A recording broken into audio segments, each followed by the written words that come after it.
Good evening, Philippines, and good day, world. It's Friday, December 15, 2023, and you're watching Newsline World. I'm Jayne Codnita. We'll bring you the top stories we've gathered from all over the globe. First, Senator Robin Padilla opposes Risa Hontiveros' push for the Senate probe on Pastor Quiboloy. 180 illegal POGO workers were deported from the Philippines to China as part of the joint cooperation measures between law enforcement agencies of Manila and Beijing. The White House said the United States only has $1 billion left for Ukraine as Kyiv continues to appeal for more aid to fight Russian troops. 70 Hamas members in northern Gaza surrendered to the Israeli military, bringing with them firearms and equipment. And Thailand is set to introduce its Clean Air Bill next year as part of its effort to combat the country's worsening haze pollution. These and more for tonight's edition of Newsline World. Senator Robin Padilla is not in favor of Risa Hontiveros' push to investigate Pastor Quiboloy. Troy Gomez reports. Senator Robin Padilla strongly opposes the Senate investigation into Pastor Quiboloy of the Kingdom of Jesus Christ. In an interview, Padilla stated that he does not want Filipinos to blindly follow America's lead. Kaso ng Amerikano yun kay Pastor, paano? So ano yun, parang ICC din. Sunod-sunuran na naman tayo sa dayuhan, ganun ba ang dating? Padilla mentioned that Senator Hontiveros has the right to push an investigation as a legislator, but he emphasized that he would not support allegations stemming from a foreign court's investigation.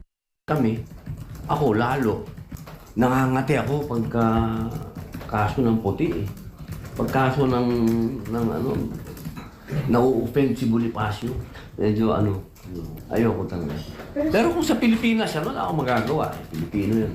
Pero pag ang babasihan natin, korte ng ibang bansa, no way.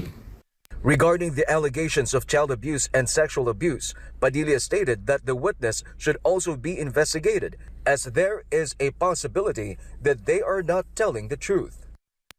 Kailangan natin imbestigahan yung mga witness kung sila ba'y nagsasabi ng totoo. Kasi dito, ang tagal naman ninyo nanonood na rin ng hearing dito. Kukunti ang witness na nagsasabi ng totoo dito. Ang hirap na rin maniwala dito. Magsasabi ng statement ngayon, kinabukasan, iba na yung statement. On Monday, Hontiveros filed a resolution aiming to investigate the alleged large-scale human trafficking, rape, sexual abuse, violence, and child abuse against Pastor Quiboloy. Well-known lawyer attorney Ferdinand Topacio, meanwhile, has already defended Pastor Quiboloy to file a case in the proper court against Pastor Quiboloy. Ang ginagawa po ni Senator Risa Hontiveros ay isang panlilin lang sapagkat ang sinasabi po niya, gusto niyang imbestigahan itong mga alegasyon ng human trafficking. May mga testigo daw siya laban kay Pastor Quiboloy at sa grupo nito na ang Kingdom of Jesus Christ. Ngunit ito pong bagay na ito ay hindi po dapat sa Senado iniimbestigahan. For God and my beloved country, the Philippines, Troy Gomez, SMNI News. The House of Representatives plans to advance charter change or Cha-Cha next year. In connection with this, a former palace official believes that the Senate will not allow it to happen. Here's a report by Hannah Jane Sancho. Former Presidential Legal Counsel Attorney Salvador Panelo believes that the Philippine Senate will not agree to amend the Constitution unilaterally by the lower house following the Congress's push for a charter change. Panelo added that this issue may even reach the Supreme Court. Whether or not the House on its own can introduce amendments to the Constitution without the participation of the Senate, palagay ko makakarating sa Korte Suprema yun. Hindi papayag yung mga senador na hindi sila kasama doon. For Panalo, the public needs to know where the said budget will be spent and allocated. The former presidential chief legal counsel also questioned the unprogrammed funds, saying that it is risky as it could end up being used as pork barrel funds. He explained that in case that move for a parliamentary government is pushed through, the vice president will lose power and only the elected prime minister will lead the country. Kailangan baguhin mo muna yung sistemang pangpamahalaan kung papasok tayo sa parliamentary o hindi. Pag pumasok ka, definitely magkakaroon ng prime minister. Siyempre magbobotohan niya mga yan. Kailan sila magbobotohan? Among themselves. When it comes to the issue of who might lead the Philippines if the charter change or Cha-Cha is successfully pushed through. Anybody can be prime minister depende yan sa mga alyansa yan sa loob. Yung mga political groups. Sila magdi-decide yan. Paramihan. Yan, numbers game na naman yan. To recall, House Speaker Martin Romualdez expressed his desire to focus on constitutional amendments in 2024 to address economic provisions. Charter change or Cha-Cha has been discussed several times, but up to now, such move has yet to push through. For God and my beloved Philippines, this has been Hannah Jane Sancho, SMNI News. The proposed national budget for the next year may potentially be declared unconstitutional, according to former Presidential Legal Counsel Attorney Salvador Panelo. Crisdel Austria for the details. The approved 2024 national budget may be declared unconstitutional. This was stated by Attorney Salvador Panelo after Senator Coco Pimentel observed violations of the law in the passing of the said budget. The possibility of the proposal being declared unconstitutional stems from the alleged addition of nearly 450 billion pesos by the Bicameral Conference Committee for Unprogrammed Appropriations Funds. Well, it could be kasi supposed to be yung budget for approval kay galing sa executive department yun. Kung anong paggagastusan ng different department. At hindi kasama dun sa sinumite. At yung mga nasa bicameral committee na lamang ang nagdagdag. Kaya delikado pwedeng ma-declare na unconstitutional yan. In connection with this, spent and allocated, Panelo also questioned the unprogrammed funds and the risk of it being used as pork barrel funds. Kailangan talaga either i-maintain mo yung budget na proposed or mag-realign ka. Lilipat mo yung ibang pondo doon sa ibang departamento na sa tingin mo mas kailangan kaysa doon sa isa. Pero yung unprogrammed, medyo delikado yan. Bakit unprogrammed? Ibig sabihin, baka ilalagay ito sa mga miyembro ng Kongreso. Yan na, parang pork barrel ang labas niya. Panelo also has a suggestion to Senator Coco Pimentel, the only senator who opposed the Senate ratification of the proposed 5.768 trillion pesos national budget for the year 2024. So I would suggest to Senator Pimentel, mag-file ka na ng petition para ma-test na natin constitutionality ng pagdagdag ng program funds. For God and my beloved Philippines, Crisdel Austria, SMNI News. Earlier this afternoon, an airplane carrying Chinese-Philippine offshore gaming operators or POGO workers departed for China. The Philippine government clarified its involvement in the operation. MJ Mondihar reports. At first glance, these men gathered at NAIA Terminal 1 on Thursday morning, December 14, might seem like Chinese individuals entering the Philippines. However, their hands were tied and they were closely guarded by the police. They were Philippine offshore gaming operators or POGO workers, according to the government, implicated in illegal transactions in the Philippines. The Bureau of Immigration deported 180 of them back to China. According to the Presidential Anti-Organized Crime Commission, there are more illegal POGO workers to be deported. Ngayon, meron tayong 180 and then meron pa tayong kulang-kulang na 200 siguro sa mga darating na araw o weeks. The 180 Chinese individuals were part of those arrested in a scam hub with POGO, a prostitution den, and a torture chamber in Pasay City. After the raid, they were declared undesirable aliens as it was discovered and they did not have visas and permits to stay and work in the Philippines. They were also blacklisted from returning to the country. Upon reaching China, they will face legal consequences. Oo, bawal ang sugal sa China and hindi nila inaalaw yung mga POGO operations sa China. So, kagaya ng sinabi ko kanina, medyo takot nga itong mga to na bumalik sa China kasi mahigpit sila doon. Meanwhile, Yusek Cruz clarified that there was coordination with the Chinese embassy in the deportation of Chinese workers. In fact, he mentioned that the embassy provides them with the information on the true identities of the deported POGO workers. Nung pumasok kasi sila rito, they're using different names.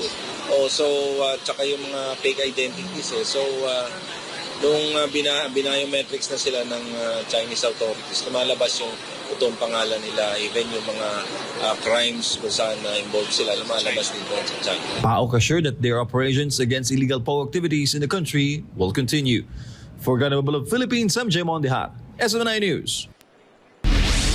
The defense ministers of Japan, Britain, and Italy have unanimously approved the creation of a coordinating body for their plan to develop next-generation fighter jets. Japanese Defense Minister Minoru Kihara, British Defense Minister Grant Shapps, and Italian Defense Minister Guido Crosetto all signed an agreement on Thursday while engaged in discussions in Tokyo to reaffirm the timeline for deploying combat aircraft by 2035. In December 2022, the Global Combat Air Program Fighter Project was announced due to significant security challenges faced by the three countries, including the ongoing conflict between Russia and Ukraine.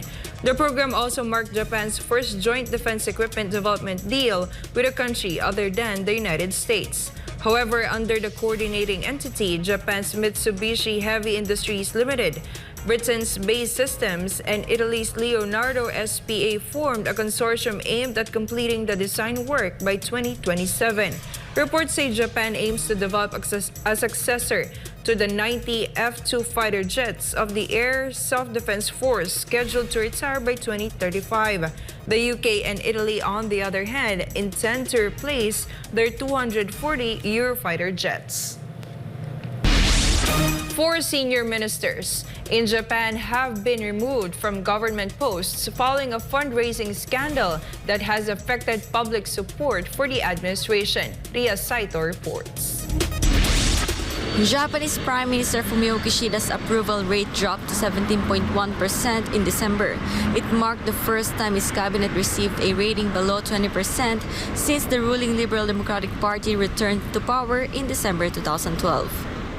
The purge of more than a dozen cabinet ministers, vice ministers, and party executives started on Thursday as Kishida tries to clean up the Liberal Party Democratic House.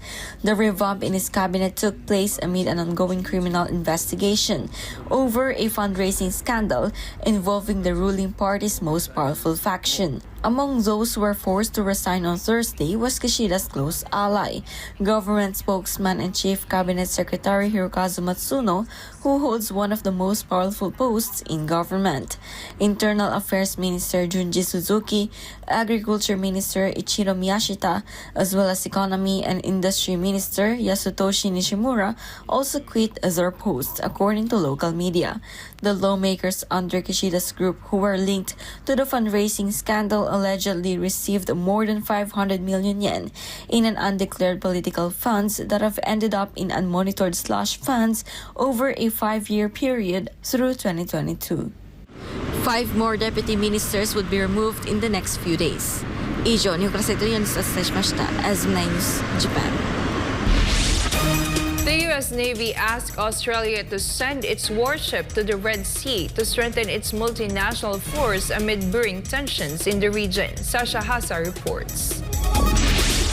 The request comes amid strings of attacks against American personnel in the Red Sea, blamed on Iran-linked militias. The U.S. Navy sought help from Australia by requesting a warship in the strategic waterway as part of an extended multinational force. Treasurer Jim Chalmers confirmed that the Australian government received the request from the U.S. Navy on Thursday. The attacks took place as conflict between Israel and Hamas continued. The U.S. military blamed Iran for using its proxies in the region to launch the attacks. Iran, on the other hand, said the resistance groups were acting independently. Pentagon reported that as of December 12, there have been at least 92 attacks on U.S. troops in Iraq and Syria by Iranian-aligned groups since October 17. Iran previously warned of uncontrollable consequences for the U.S. for supporting Israel in its war against Hamas in Gaza. Reporting from Sydney, this has been Sasha Hassa, SMNI News, Australia. At least 16 people were killed and 6 others injured when a truck lost control and crashed into several vehicles on a highway in Venezuela's Miranda state. The fatal crash occurred on the outskirts of the capital, Caracas. Footage of huge flames at the scene of the accident circulated online. The fire was put out eventually, leaving the burnt wreckage of a bus and several vehicles on the road. According to local reports, the truck carrying a highly flammable liquid exploded after crashing into several cars that had stopped on the road following an earlier incident. Authorities said at least 17 cars were impacted in the pileup and were burned and destroyed in a fire that erupted earlier after the crash. The U.S. government is short on funds for Ukraine and only has a few left, as said by the White House. Meanwhile, Ukrainian President Volodymyr Zelensky urged his critics or those who accuse him of seeking to consolidate power to go to the front line and think about the war between Kyiv and Moscow. Andrea Santos reports. The U.S. government is running out of pre-approved funds for Ukraine, with only $1 billion left, according to White House Press Secretary Karine Jean-Pierre. She explained that around 96% of the authorized funds have been used up, with the rest to be spent this December. $1 billion is the amount of money remaining in the Replenishment Authority, which allows the U.S. military to procure weapons from private contractors to replace the older equipment sent to Ukraine. Look, we have roughly about $1 billion left in the Replenishment Authority. And so just to give a little bit of background on what that is, it is the process by which the DoD buys new weapons and equipment from American manufacturers to replace older equipment we are sending Ukraine, a process that is supporting manufacturing jobs across our country as DoD has jump-started and expanded production lines to support Ukraine. So $1 billion is left. Approximately 96% of replenishment funding has already been used, and the Department of Defense is preparing to allocate the remaining 4% this month. So that's what we're looking at.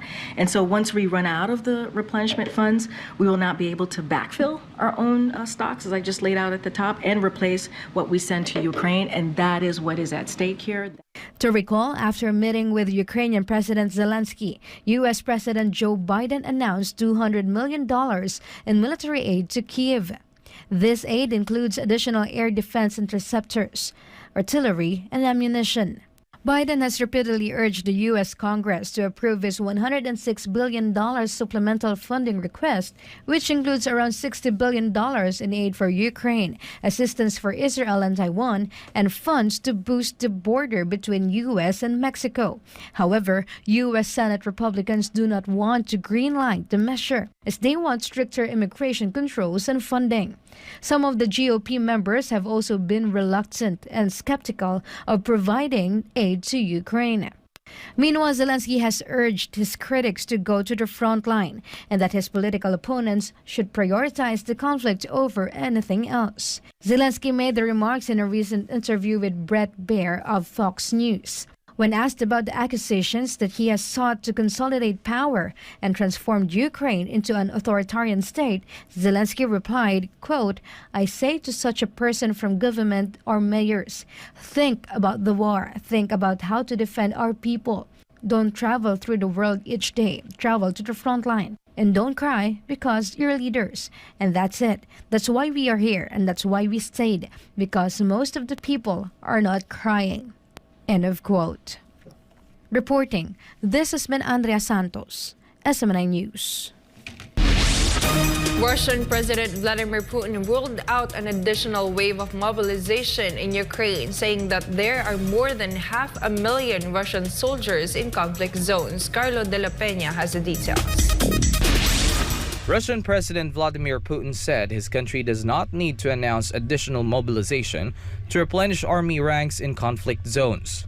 Putin made the remarks during an annual question and answer session on Thursday. The Russian president called the issue of another wave of mobilization a sensitive question.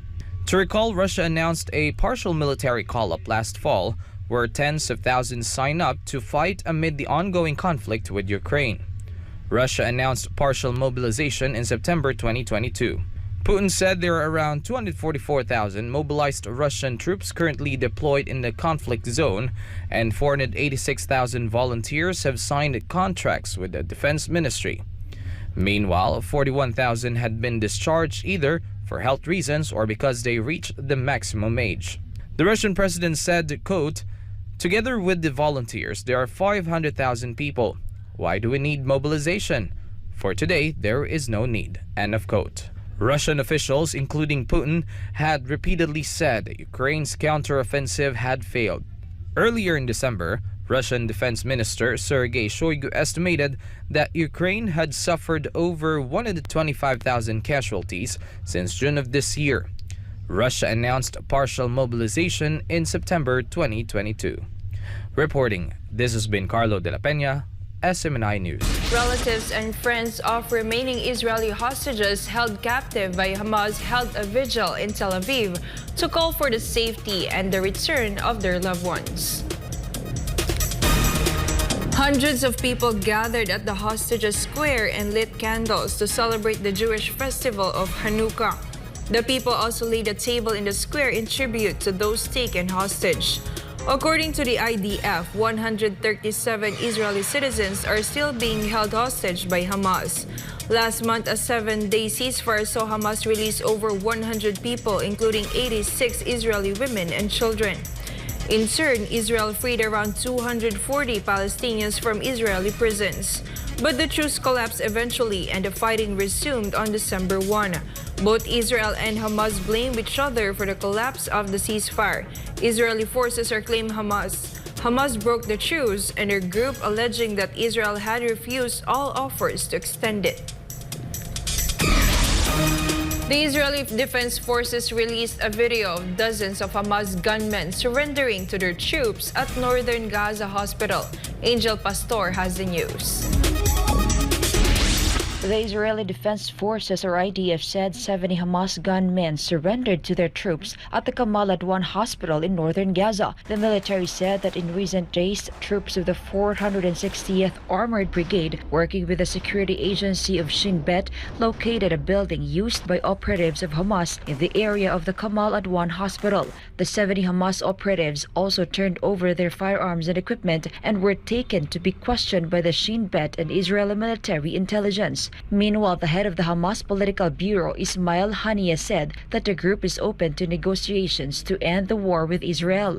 However, Haniyeh stressed that any final deal would have to lead to an independent Palestinian state. In his recent televised speech, Haniyeh said that they are open to discuss any arrangement or initiative that could end aggression that lead to a political path that secures the right of the Palestinian people to their independent state with Jerusalem as its capital. Haniyeh said Hamas welcomed the UN General Assembly's recent resolution demanding an immediate ceasefire in Gaza. He also warned that any attempt to exclude Hamas and other armed groups from a post-war settlement would be a delusion, saying the resistance factions must be involved in the process. Haniyeh's comments came just one day after Israeli Prime Minister Benjamin Netanyahu suggested that a Palestinian state was out of the question, vowing to never repeat the mistake of Oslo.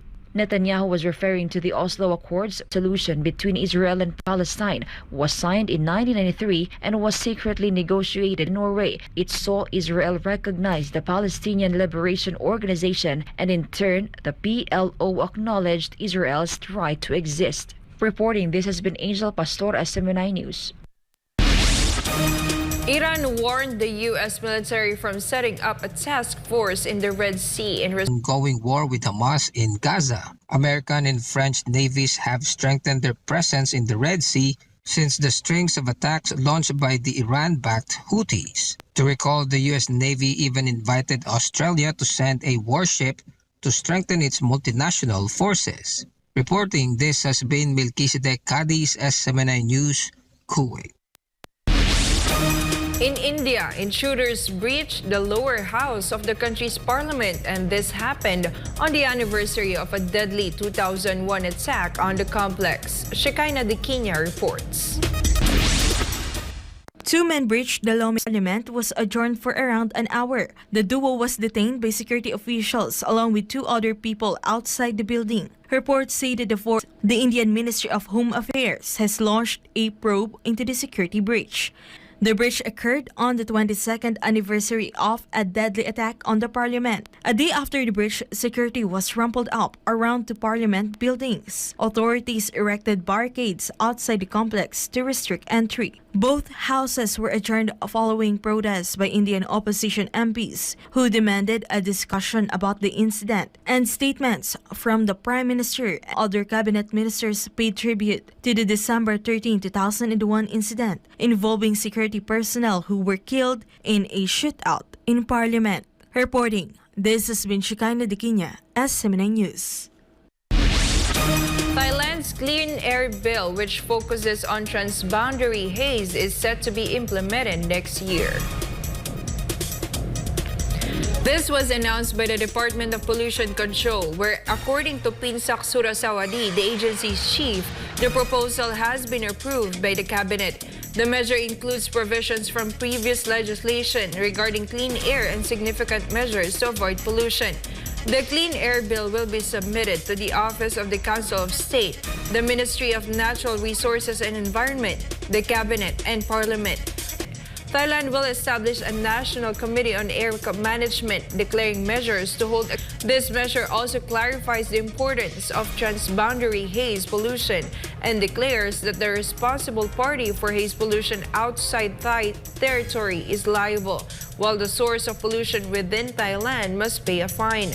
The ministry is also collaborating with the Ministry of Commerce to implement a ban on the import of any products from Laos, Cambodia, and Myanmar that could be a source of smog or PM 2.5.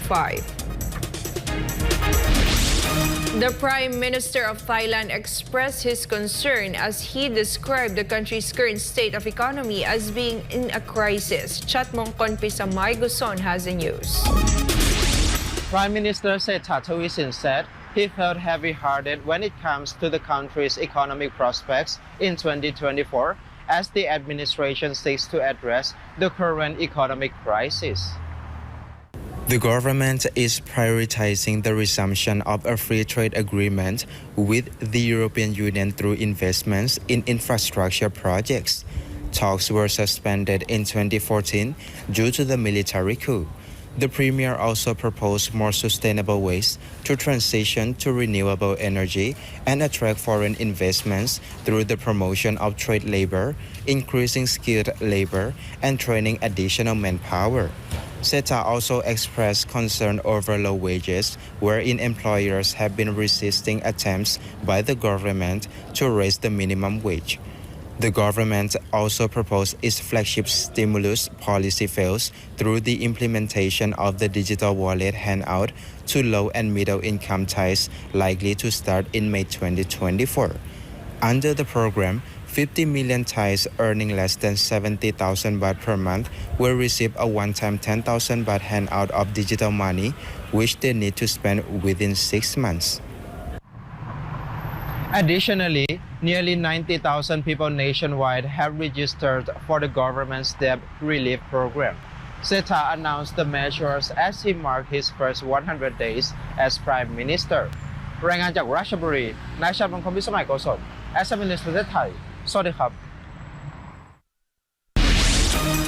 The United Arab Emirates and Australia plan to forge a free trade deal as early as next year following a collapse of trade negotiations between Canberra and the European Union. The details with Val Divina Gracia. Australian Trade Minister Don Farrell confirmed that negotiations for a free trade agreement between his country and the United Arab Emirates will start in 2024. To recall, trade talks between Australia and the European Union collapsed in October after Canberra called out the EU for not offering enough market access for its agricultural products. Farrell urged the federal government to support Australian businesses in expanding its market overseas and reduce its reliance on China, its major trading partner. The trade minister hopes the trade agreement with the UAE will help drive Australian exports and economic growth and create more well-paying jobs across the country. The two-way trade in goods and services between Australia and the UAE was worth $9.3 billion in 2022. Reporting for Newsline World, this is Valdivina Gracia, SMNI News. The government of Cambodia denied reports of accepting an offer from a Vietnamese company to launch electric vehicles in the country. Anissa de Guzman has the details. A spokesman for the royal government confirmed on Thursday that Cambodian Prime Minister Hun Manet rejected plans by a Vietnamese company to operate electric taxis in Cambodia. The government made the announcement a day after some media outlets reported that Vietnam's Vingroup was planning to launch 2,500 electric taxi companies in several Cambodian cities, including Phnom Penh, in 2024. The meeting between Cambodian Prime Minister Hun Manet and the president of Vingroup on December 12, 2023 in Hanoi caused media confusion, as clarified by the royal government. Cambodia registered more than 700 electric vehicles in 2022 and pledged to continue promoting its use as a means of reducing environmental pollution.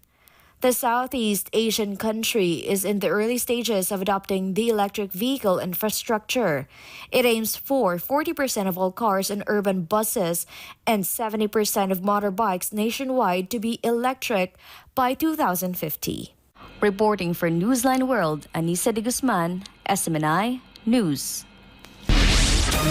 And before we end, may you be inspired with the message of the appointed Son of God.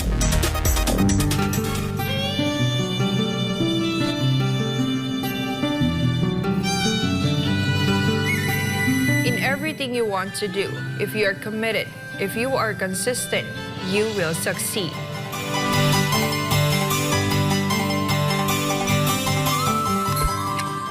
And for our countdown, it's only 10 days to go before Christmas. And that's all for today's edition of Newsline World. For more updates, you may visit smninewschannel.com or follow us on our official social media accounts on Rumble, YouTube, Facebook, and Twitter. Thank you for watching, and we thank our beloved Pastor Apollo C. Quiboloy, for the opportunity to be a part of this program. For God and my beloved country, the Philippines, I'm Jayne Codnita. This is Newsline World.